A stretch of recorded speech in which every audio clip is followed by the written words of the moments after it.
Lizzie présente La vraie vie d'Adeline Dieudonné, lu par l'auteur.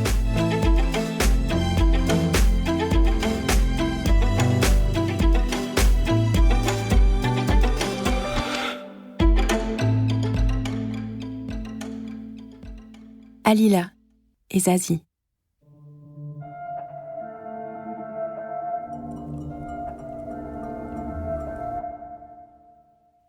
À la maison, il y avait 4 chambres.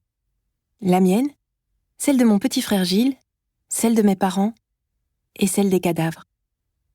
Des daguets, des sangliers, des cerfs, et puis des têtes d'antilopes de toutes les sortes et de toutes les tailles. Springbok, impala, gnou, oryx, kobou. Quelques zèbres amputés du corps.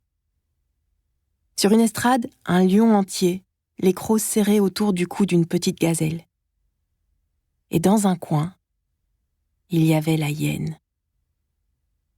Tout empaillée qu'elle était, elle vivait, j'en étais certaine, et elle se délectait de l'effroi qu'elle provoquait dans chaque regard qui rencontrait le sien.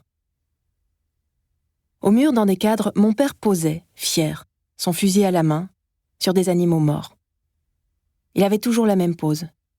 Un pied sur la bête, un poing sur la hanche, et l'autre main qui brandissait l'arme en signe de victoire, ce qui le faisait davantage ressembler à un milicien rebelle shooté à l'adrénaline du génocide qu'à un père de famille. La pièce maîtresse de sa collection, sa plus grande fierté, c'était une défense d'éléphant. Un soir, je l'avais entendu raconter à ma mère que ce qui avait été le plus difficile, ça n'avait pas été de tuer l'éléphant. Non. Tuer la bête était aussi simple que d'abattre une vache dans un couloir de métro. La vraie difficulté avait consisté à entrer en contact avec les braconniers et à échapper à la surveillance des gardes-chasse. Et puis prélever les défenses sur la carcasse encore chaude. C'était une sacrée boucherie. Tout ça lui avait coûté une petite fortune. Je crois que c'est pour ça qu'il était si fier de son trophée. C'était tellement cher de tuer un éléphant qu'il avait dû partager les frais avec un autre type. Ils étaient repartis chacun avec une défense. Moi, j'aimais bien caresser l'ivoire. C'était doux et grand. Mais je devais le faire en cachette de mon père. Il nous interdisait d'entrer dans la chambre des cadavres. C'était un homme immense, avec des épaules larges, une carrure d'équarrisseur, des mains de géant, des mains qui auraient pu décapiter un poussin comme on décapsule une bouteille de coca. En dehors de la chasse, mon père avait 2 passions dans la vie, la télé et le whisky. Et quand il n'était pas en train de chercher des animaux à tuer aux 4 coins de la planète, il branchait la télé sur des enceintes qui avaient coûté le prix d'une petite voiture, une bouteille de Glenfiddich à la main. Il faisait celui qui parlait à ma mère, mais en réalité, on aurait pu la remplacer par un ficus, il n'aurait pas vu la différence. Ma mère, elle avait peur de mon père. Et je crois que, si on exclut son obsession pour le jardinage et pour les chèvres miniatures, c'est à peu près tout ce que je peux dire à son sujet. C'était une femme maigre, avec de longs cheveux mous.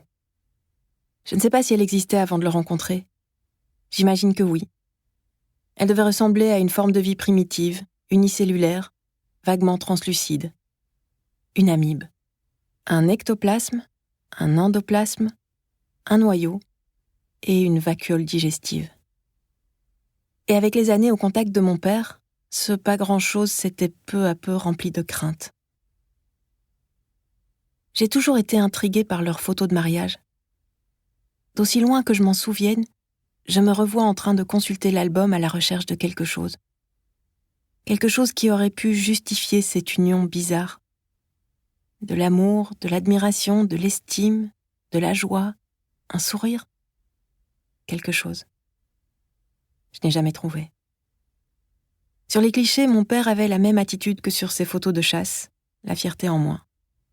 C'est sûr qu'une amibe, ce n'est pas très impressionnant comme trophée. Pas très compliqué à attraper. Un verre, un peu d'eau croupie et hop. Ma mère, à son mariage, elle n'avait pas encore peur. Il semblait juste qu'on l'avait posée là, à côté de ce type, comme un vase.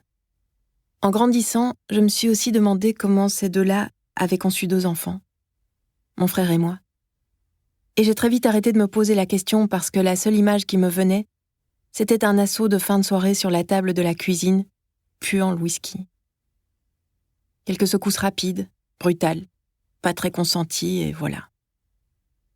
La principale fonction de ma mère était de préparer les repas, ce qu'elle faisait comme une amibe, sans créativité, sans goût, avec beaucoup de mayonnaise. Des croque-monsieur, des pêches au thon, des œufs mimosa et du poisson pané avec de la purée mousseline. Principalement.